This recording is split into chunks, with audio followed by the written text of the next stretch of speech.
Good morning, everyone, and welcome to From My Pen, sponsored by 810 Studios Network in the great city of Clinton, North Carolina. We are so glad that you're here. We have a wonderful special guest on this morning, and we're just going to pick her mind a little bit about some great things that she is doing for the kingdom of God, for her community, and for us. She is a great author, she's a writer, she's a wife, and let me stop right there and because she's going to tell us a little bit about herself. Welcome, Elder Stacy. It is so good to have you here on this morning. I love you much. You're like a daughter to me. And we just want to start off with asking you to tell us a little bit about you. What would you like the audience to know about Stacee Carr? Wow. Well, Miss D, I'm telling you what, it's such a pleasure to be here to talk with you. Yeah, just to converse with you, like you said. I also look at you as another mother. Okay, You've always been so sweet. So, yeah, but a little bit about me. Let's see. As you said, I am an author. I am a wife, married to my dear friend, wonderful Elder Richard Carr, and together we have two beautiful children, Caleb and Karis. But simply put, I am just a woman who loves God. I love His Word, and I love His people. Yes.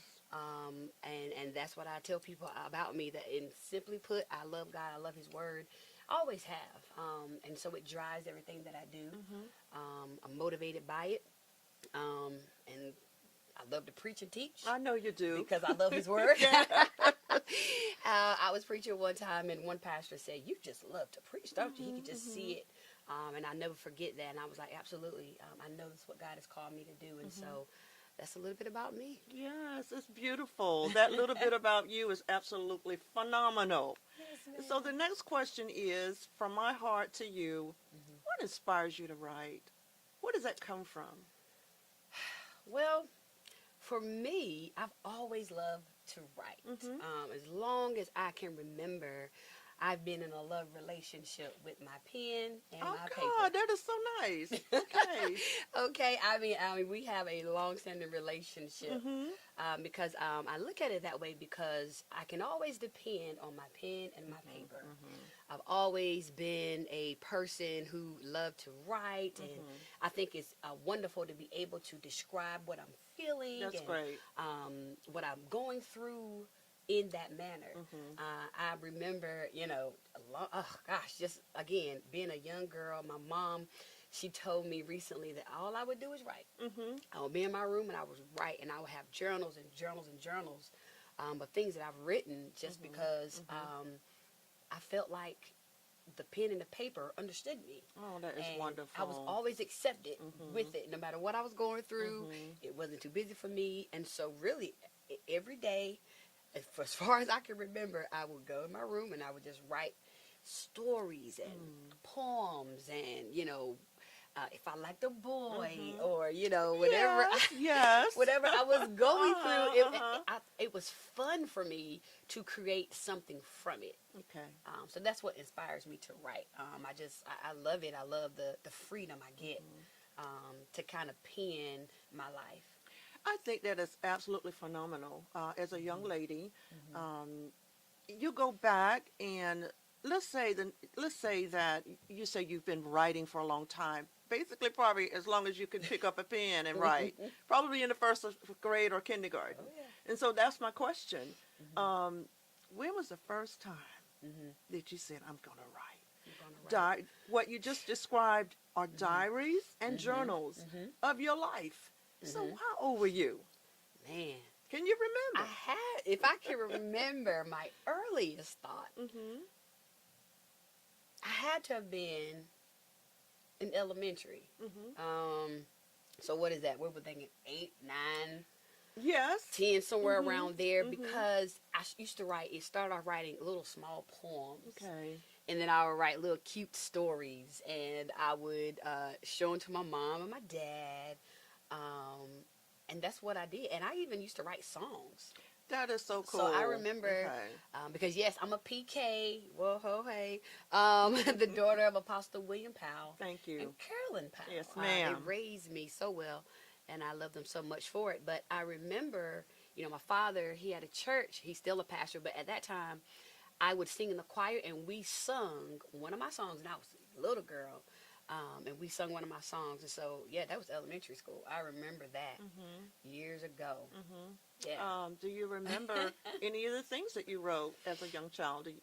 Do you recall? And you may want to bring them to the 21st century, or Right. yeah, or 2024, man. 25, 26. You might want to bring those forth in a children's book. Okay. Okay. Yes, ma'am. Yeah, I used to write. One day I wrote a love letter to the Lord, That is beautiful. just talking to Him about how much I love Him. I used to write poems about outside, and like the summer times and flowers and rainbows. I used to write dramas and plays, and I would, say the narrator would say, and the woman would say, but I don't recall a lot of the titles of what I used to write. Okay. And here's why. I've lost those journals over the years. Okay. And my mom, she recently talked to me about it, and she said, Stacey, we could have been rich by now. Who knows? Well. Because she said, you had so many journals. She said, and I cannot remember what I did with them. Okay. And, as I got older, I kind of think every now and then, what happened to all of my journals?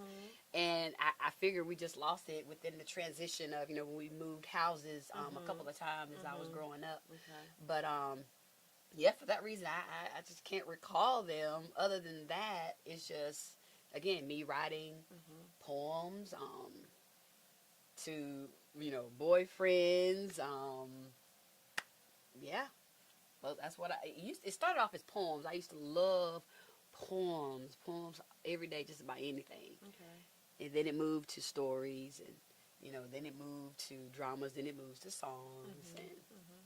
Okay. Don't stop writing. I just want to say, let's probably save that to the end, but I just want to say it right there. Right. No matter how many journals you have now or diaries, grab a hold of them and lock them up in the safe. Yes. And tell mama you still got them, okay? Yes. Yeah, I love the part, when you said that you used to write poems or stories or letters to boys. Boys or a trip. Their trip. Did you ever deliver one?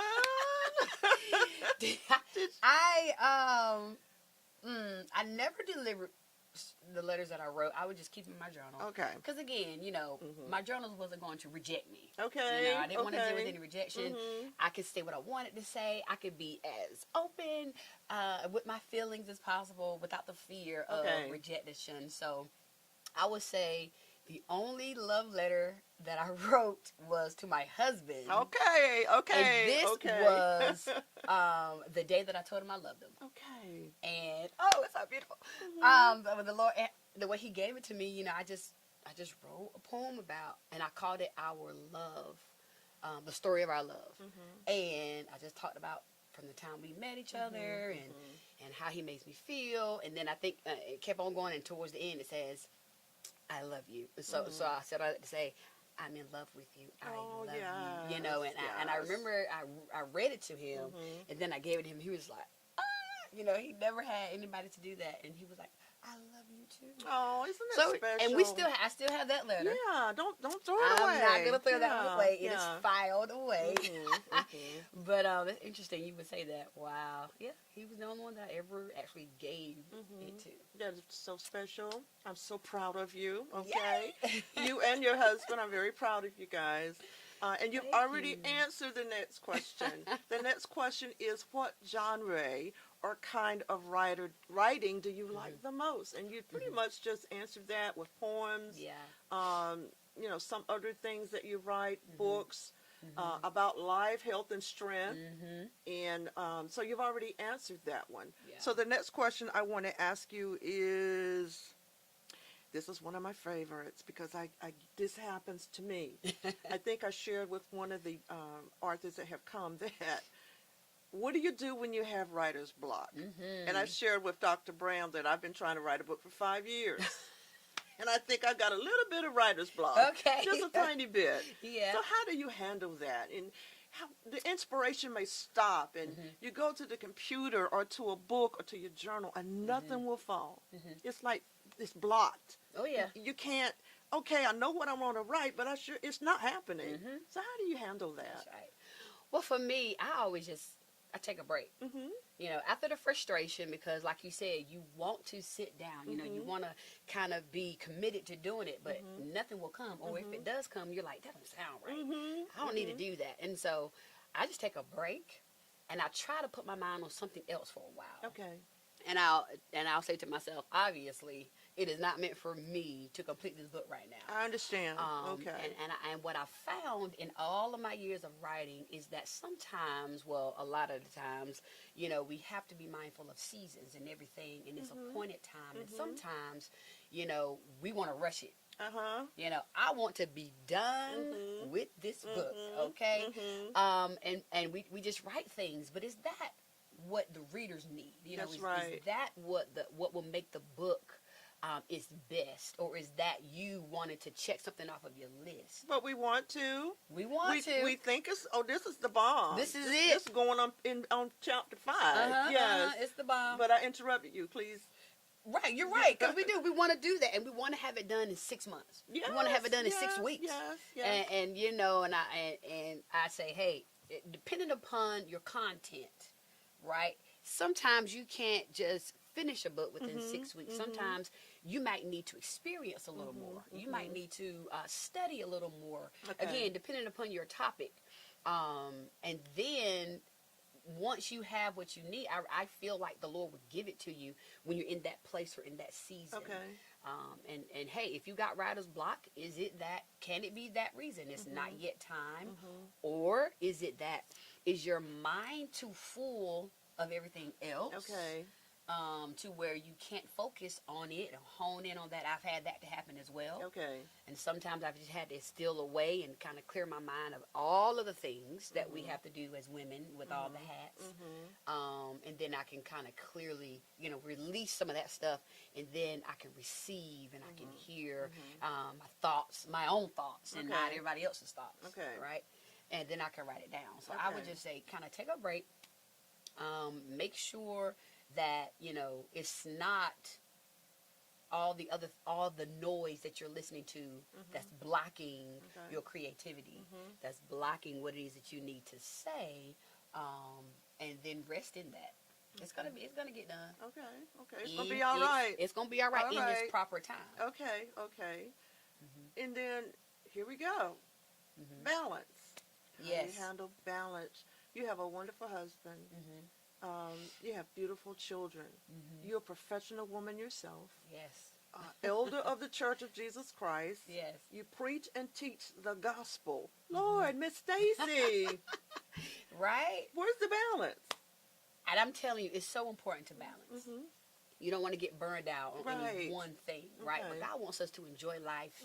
Anything that He's gifted us to do, how can I also do it, but then also don't ignore my assignments as a mother, as a wife, and enjoy life. Take a vacation every now and then, all the good things. I would say, for me, well, here's my advice to anyone that you're trying to write a book. How do you balance it all? You have to prioritize. Make it a priority. Okay. As with anything in your life, if it's a priority, you set aside time. Okay. And so I remember when I wrote my first book, I had a child at that time. My son was, oh man, he had to be 3 or 4. He was 4, I think. And I would get up at 5 o'clock, sometimes 4 o'clock, because I knew once he got up, it was over. So I dedicated and prioritized the first part of my morning to writing. I would get up, spend time with the Lord, and go right into my writing.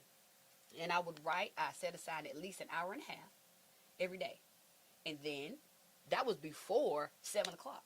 Okay. So 7 o'clock came, I still had time to get up, get my, get breakfast ready, because I still had a husband, and I still had to get my son ready. That's right. Drop him off to daycare, and then go to work by 8. Yeah.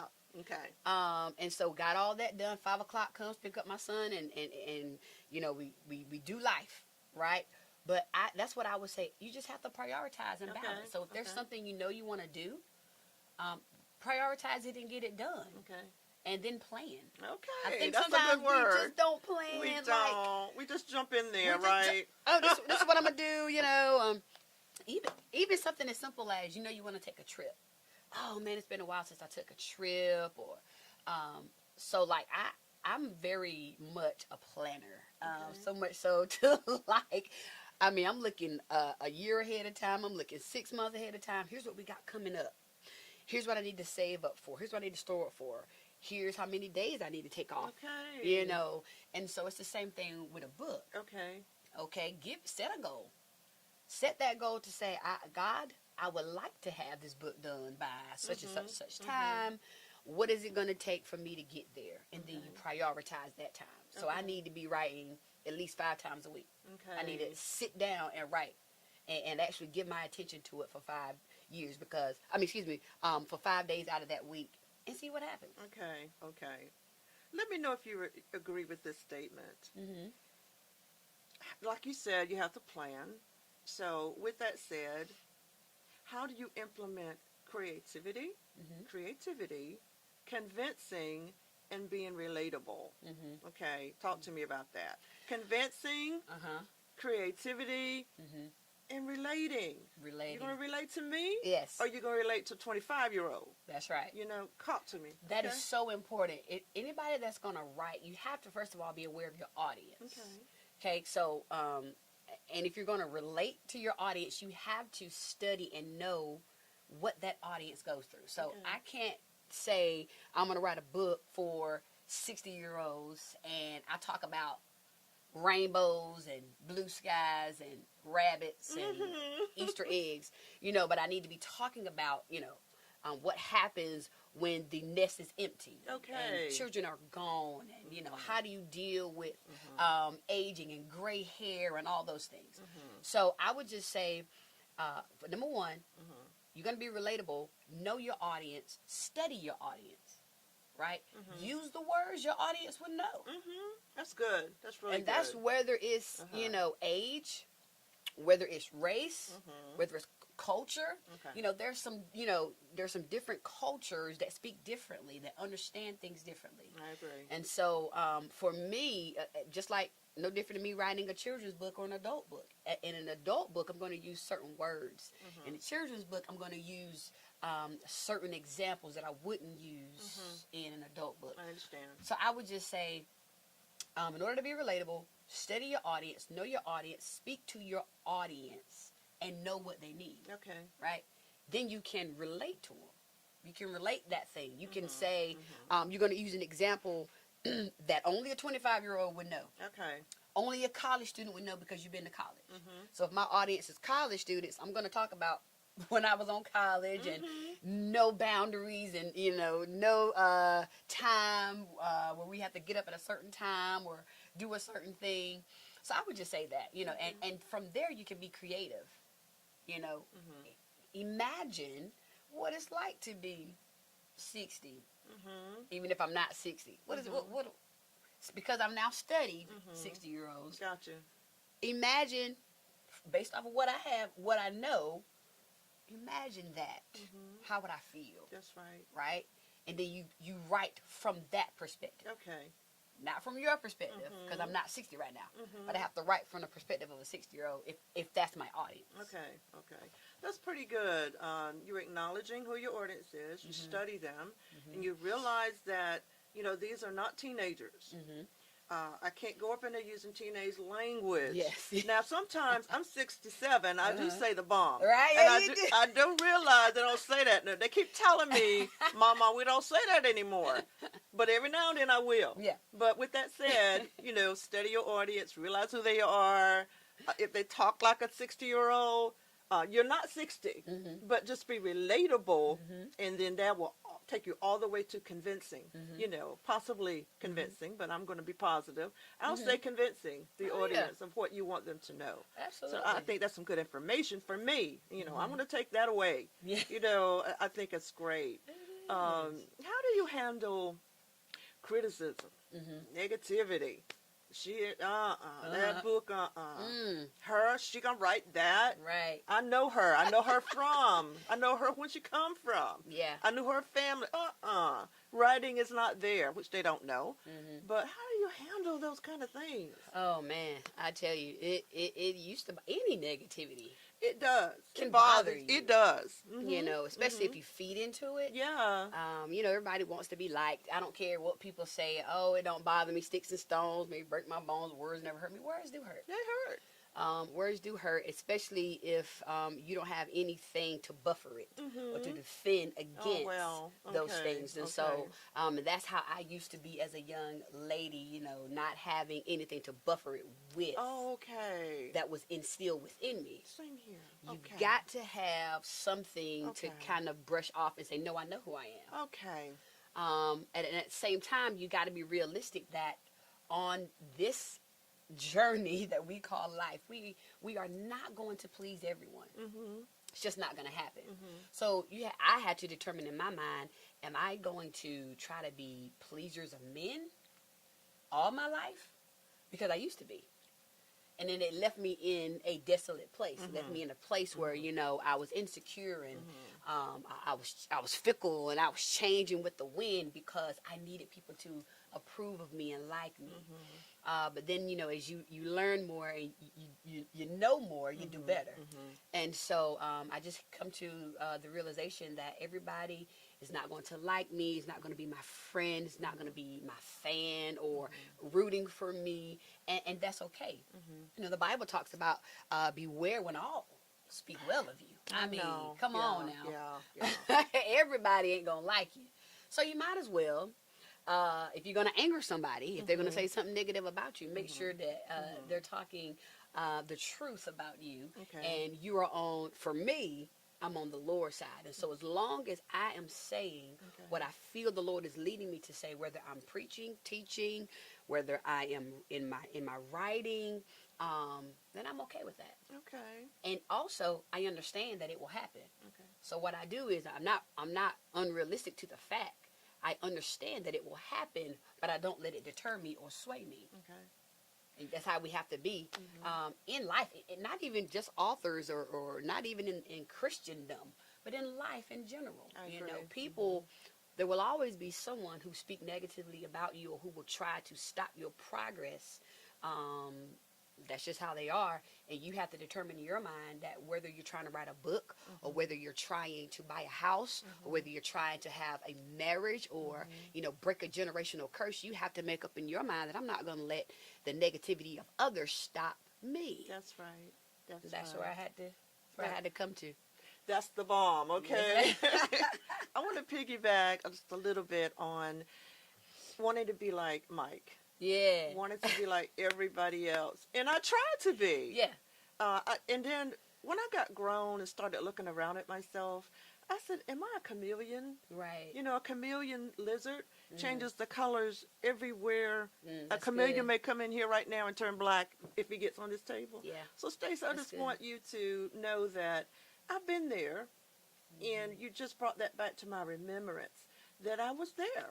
I thought I was supposed to be like everybody else. That's not, you know, that's not what my mama taught me. Right. But when I got it into the world, I'm like, well, maybe I should be doing this. Yeah. So thank you for bringing that back to my remembrance about being a chameleon. You don't have to be like God made beautifully and wonderfully made us in His image. That's right. Individually. That's right. So I'm not like Stacey. Nope. And Stacey's not like God will.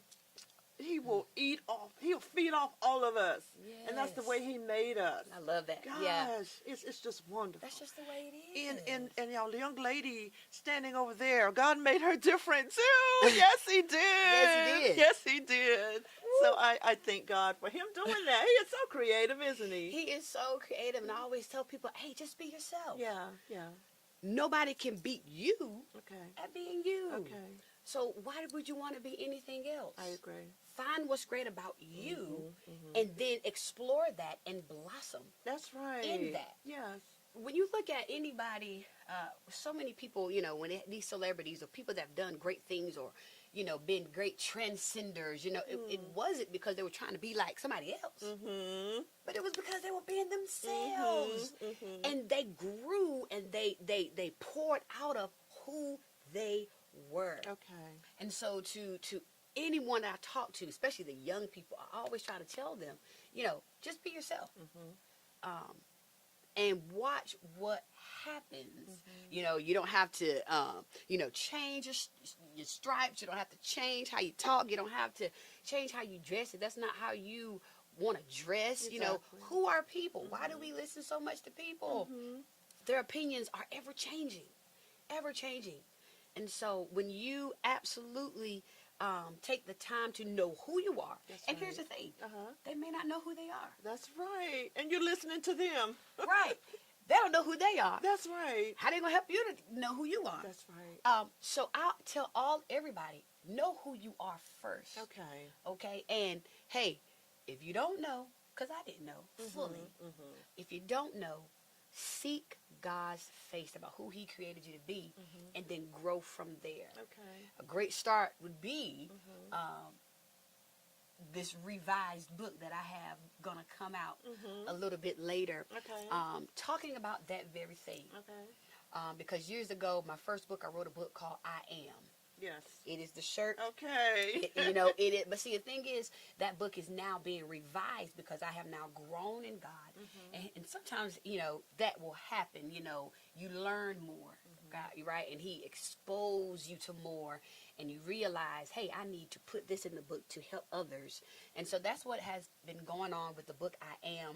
But it's still a brand. Okay. I Am is a brand. I It got is you. not just a book. So even though the revised book will come out and it'll have a different name, but everything that comes from me, whether it's a t-shirt, whether it's me preaching or teaching, falls under the umbrella of being who God says that we are. Okay.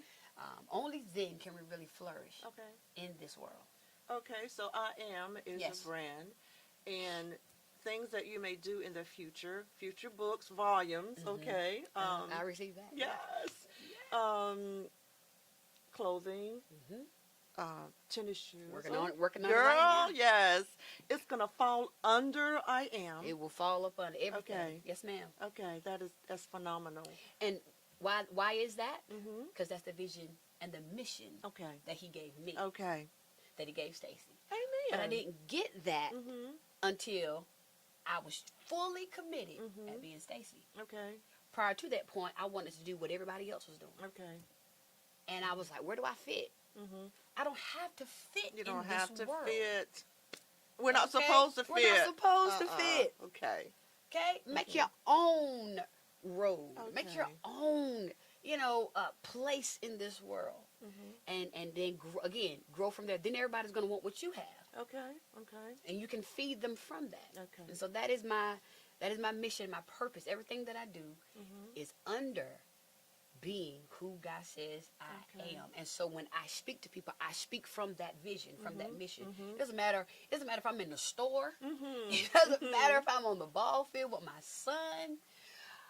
When I go out, as far as when I go out to dinner or wherever in this world, I'm walking, I'm living with the purpose of being Just who being God called me to be. Stacey Carr. just being me. Yes. Yes. And that's okay. What would you leave with young writers? I'm going to say young writers. I know there's writers out there that are 67. Right. Oh, yeah. But I kind of want to touch on young writers. What would you tell them if they want to start writing? Where are you going to start? I would just say, start with what's in you. Okay. What is that thing that you can talk about all day? Okay. What is that thing that gives you joy that you could just sit and write for hours? You could talk about for hours.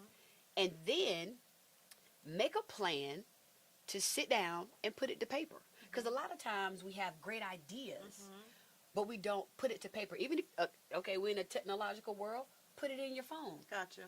Just start writing topics, ideas based off that thing that pours from you. Okay? It doesn't matter if it's about children, whatever the topic. When something comes to your mind, write the topic down. Write those ideas down. Then set aside time to expound on every idea that you wrote down. Right? And then study every idea that you, what more do I need to put down about this, right? And then from there, I would just say, start doing an outline. And then you work your outline. Fill it up. From those topics, put it in the outline. And then expound, expound.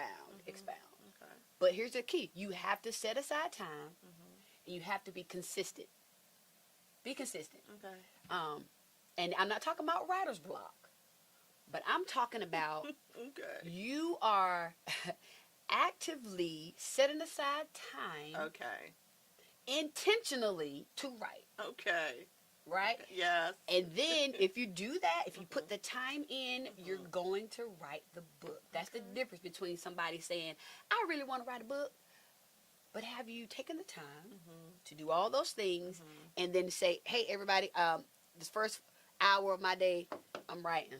Tell your family. I will tell my husband, this is my time to write. Okay. So if Caleb did get up before I finished my writing, then Richard knew he was going to take care of him until Mommy finished writing. Okay.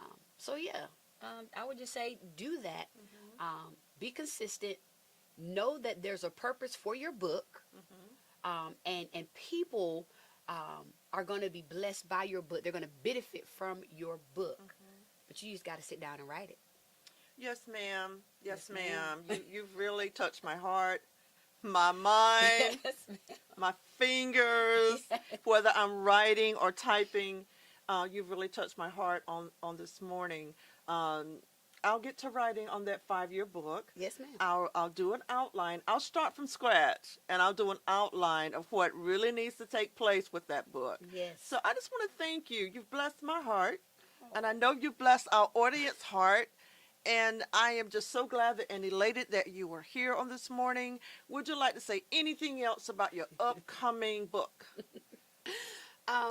Again, it's under revision, but it's great. I'm telling you the things that God has just allowed me to read, to add, and to update. It's just going to, I believe it's going to bless so many people. And so be on the lookout for it. Follow me. You can follow me on Facebook. IG at Stacee P Carr, on my website staceepcarr.com, and because I'm going to let you know, it'll be announced when it will come. And so thank you guys so much for all of the support that I've had over the years. Hey, we're in this thing together, and I do want to say I'm always a writer, I'm a preacher, I'm a teacher. Whatever I have going on, just know that God has led me to pour into people so that they can be who He has called them to be. Amen. Thank you. Thank you. Thank you, Elder Stacy. Thank you for tuning in to From My Pen, sponsored by 810 Studio Network. Tune in. Hey ladies, I would like to invite you to the Women's Conference Holy this year at Cannonsville Event Center. This conference is more than our attempt to excite you. Our desire is to bring women into a deep knowledge of God through Jesus Christ. And we are believing that souls will be saved.